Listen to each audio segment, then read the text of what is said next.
Bismillahirrahmanirrahim. Par le nom d'Allah, clément, miséricordieux. Madame, mademoiselle, monsieur, chère auditrice, chers auditeurs, chers élèves et abonnés, c'est avec plaisir que je te retrouve aujourd'hui afin de poursuivre avec toi durant cette 7e partie notre thématique autour de mon essai de réflexion concernant les sujets d'actualité, pour ne pas dire les mots MAUX de notre société.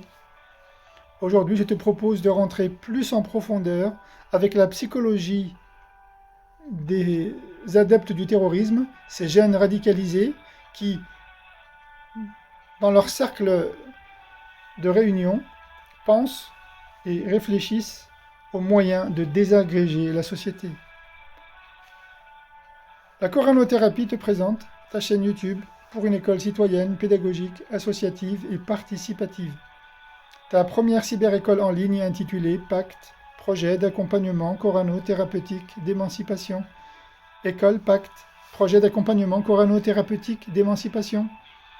École familiale, gratuite, publique et à ciel ouvert. Cycle d'études adressé naturellement aux élèves du lycée et notamment à celles et ceux en classe terminale.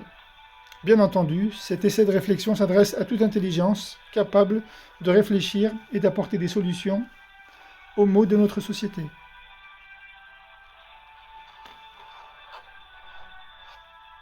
Chapitre suivant. On traite l'islam comme on traite un paria.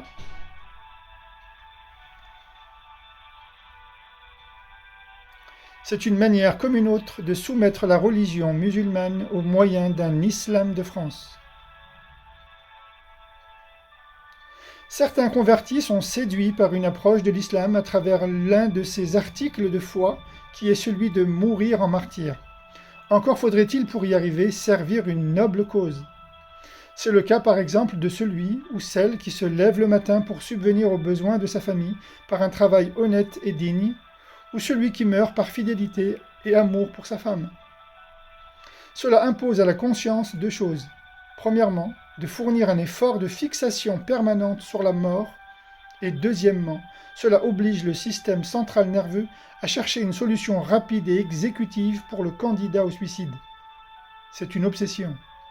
La construction de la figure de super-héros présentée au début de cette étude montre que l'époque que nous traversons a construit des générations de jeunes portés par des sensations toujours plus grandes et toujours plus fortes, quel que soit son tempérament, son caractère. C'est le cas par exemple de celles et de ceux qui acceptent de relever des défis à très haut risque, comme le saut à l'élastique, ou le saut sans parachute, etc. Tester ses limites, hasarder sa tête, tout en essayant de conserver le contrôle de sa vie. La société est tout aussi instable et agitée que peut l'être ses adolescents et jeunes adultes. Mais n'est-ce pas elle qui les a construites finalement en dépit des efforts et de la bonne volonté des parents? L'islam offre aux jeunes repentants ainsi qu'aux convertis de racheter leurs fautes et leurs péchés. Comme elle offre aux martyrs un accès direct au paradis, sans jugement ni châtiment. Avouez que c'est tout de même tentant pour celle ou celui qui n'a pas de repère ni de but dans sa vie. Croyez-vous que l'on puisse gagner le royaume de Dieu sans effort? Non, bien sûr. Ce serait tout de même un comble. Par l'islam, ils renaissent sur le plan spirituel quand ils embrassent cette religion. C'est un fait. Ces jeunes qui jadis désiraient renaître grâce à l'islam se convertissent, et voilà qu'aujourd'hui ils sont prêts à mourir en martyrs. Que désirent-ils par là? Cherchent-ils à retrouver les mêmes sensations, les mêmes stimulants qu'ils ont perdus la veille ou l'avant-veille par leur conversion sans quête de sens? Leur pratique de la religion ne leur apporte rien de bien différent de ce qu'ils étaient auparavant. Le point de convergence entre leur ascension dans l'islam et leur funeste projet de mourir en martyr est la conviction, non l'espoir, de voir leurs péchés effacés et leurs fautes absoutes. Un être normalement constitué, croyant, croyante, conserve l'espoir et garde toute espérance que Dieu lui efface et lui pardonne ses fautes. Mais dans l'esprit et la construction psychologique de ces candidats au martyr, ils en ont la conviction. Voilà un point de distinction que tu peux retenir.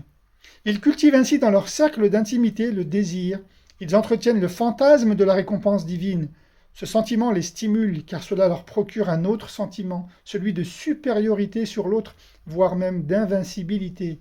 Ainsi, ils se sentent quelque part comme immunis contre les institutions de la société, dont ils ont cure. Ils ne s'imaginent ne jamais devoir lui rendre des comptes. Ils s'estiment exempts de tout reproche. Ils construisent dans leur imaginaire des petites figurines du bon soldat de Dieu qui n'a nullement besoin d'un chef. Ils sont capables d'agir vite, sans ordre ni contre-ordre, mais seulement à l'instinct. Ils sont furtifs, imprévisibles.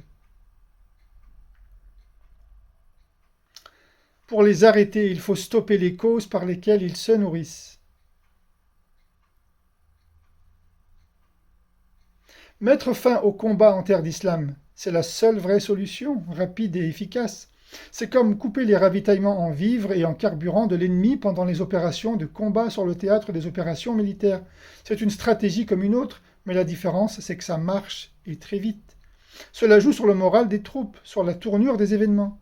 La victoire se dessine enfin et la fin des combats pointe à l'horizon. Et entre guillemets, c'est la stratégie de Trump, qui n'est pas un va-t-en-guerre. On ne déclare pas la guerre à une armée de l'ombre.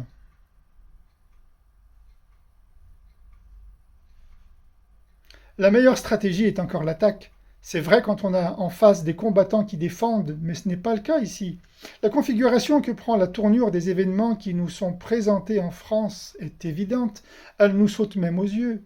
Ces terroristes qui s'en prennent aux familles, aux femmes, aux enfants, aux hommes et aux vieillards, quels qu'ils soient, que ce soit des gens de la vie mondaine ou des gens de Dieu, peu importe, ce qui compte c'est de savoir pourquoi ils agissent ainsi, qu'est-ce qui les motive et qu'est-ce qui les frustre.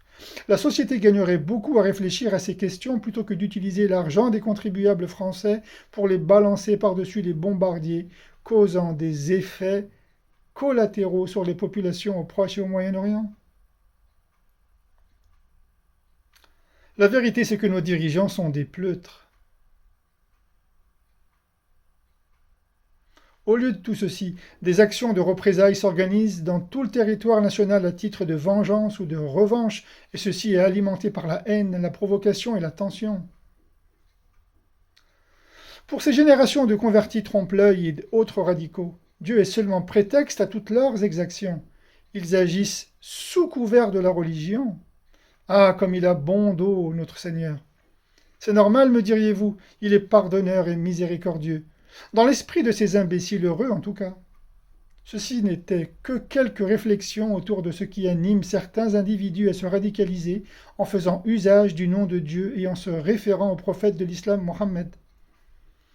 Croire que pour les arrêter, il suffirait de leur déclarer la guerre, comme le martèlent quantité de politiciens, pas tous, c'est vrai, mais c'est comme s'imaginer que pour les dissuader, il fallait seulement les menacer. Observez les autres conflits à travers le monde et dites-moi si cette stratégie de la loi du plus fort est efficace entre Palestiniens et Israéliens, pour ne citer que le plus médiatisé d'entre eux. Même à l'échelle nationale, cette politique du gendarme et du voleur en banlieue ne fonctionne pas. La répression seule ne suffit pas. Nos gouverneurs le savent puisqu'ils ont expérimenté cette politique depuis l'époque déjà des colonisations en Europe centrale et orientale, comme en Afrique du Nord et en Égypte, au long de l'Empire napoléonien. Résultat, la France a restitué toutes ses colonies à l'exception de quelques îles, autant dire à l'exception des plus faibles. L'indépendance de l'Algérie est une excellente illustration, puisqu'à l'issue, à la fin du conflit, la France a vu s'écrouler son empire, son gouvernement, et même la 4e République. C'est vous dire l'ampleur du fiasco. Mais les Français ont une mémoire courte de leur histoire. Ceci étant, ils ne sont pas les seuls par ailleurs. Plus vous leur frappez dessus, plus ils se tairont. Et quand ils sortiront de leur tanière, ils frapperont dans nos campagnes et dans nos montagnes, puis disparaîtront. C'est la politique de l'armée de l'ombre. La vérité est qu'il faut mener une campagne de sensibilisation, de communication et d'union sacrée autour de tous les Français, de toutes les couches de la société française, et aussi autour des religions monothéistes entre elles et de leurs fidèles respectifs, juifs, chrétiens et musulmans. Le devoir d'agir tous et en bonne intelligence est urgent pour éviter la société française de se désagréger. Il nous appartient de les traquer puis de les livrer aux forces de l'ordre et à l'autorité, et non pas de donner à l'armée seule la mission et les moyens de les achever. Ils assouvissent des pulsions qu'ils ne peuvent ni contrôler ni refouler. Je te remercie pour ton écoute. J'en ai fini pour cette partie. Je te prie de diffuser, de commenter, de partager et éventuellement de t'abonner.